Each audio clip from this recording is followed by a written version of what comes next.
Hai, welcome back to my channel.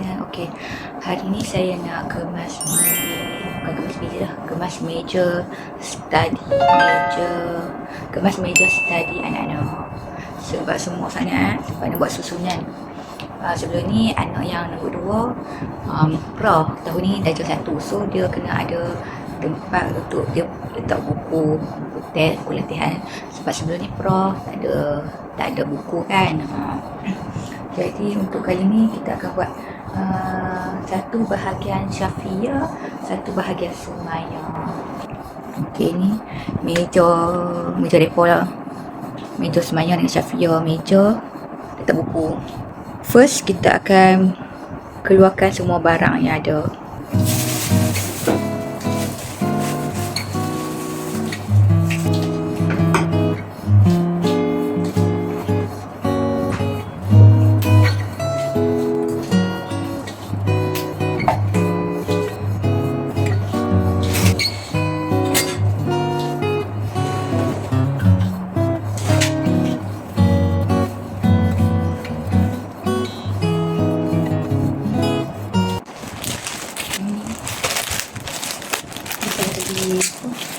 Tempat letak buku.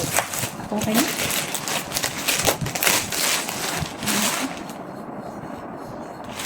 Oh. Ini dekat sofa je.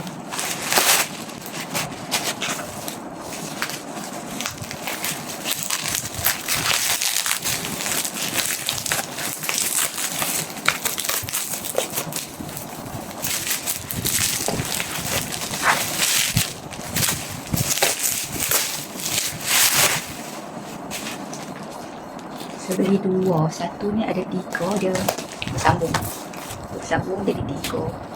Yang ni 3, yang ni 3 juga kot.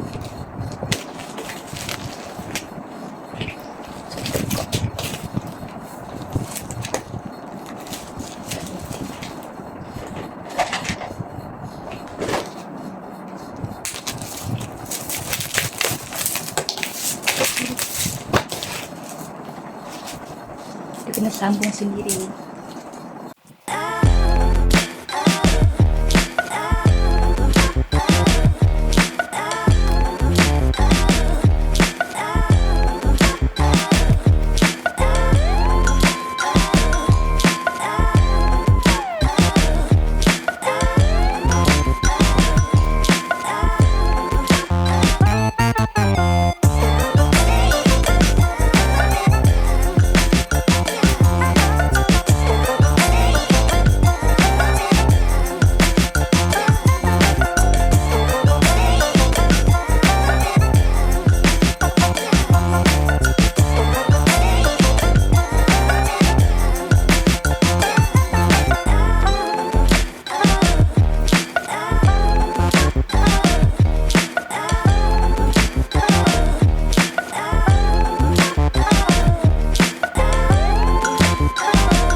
Keras sikit.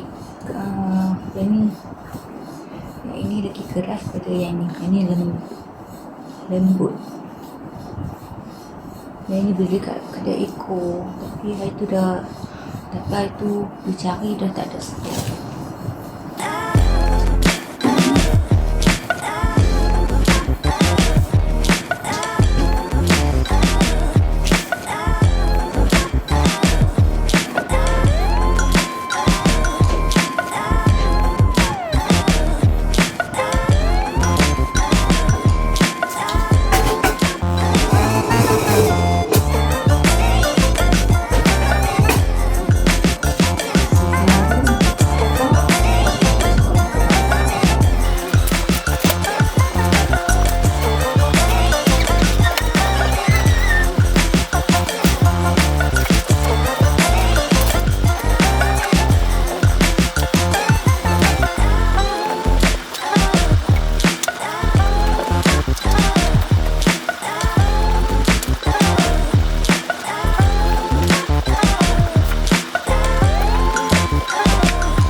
sudah siap.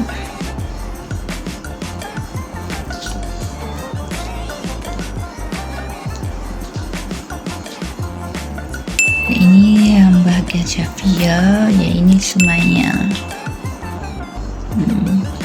Sebab apa yang ni tak ada buku sangat, ni ada buku sebab saya satu kan belum mula belajar lagi. Sebulan tak belajar tau. Lepas sebulan barulah start belajar. Untuk kali ni, iaitu saja saya nak tunjuk sesi kemas mengemas bahagian meja study anak. Terima kasih kerana menonton. Jangan lupa like, subscribe dan komen. Bye bye.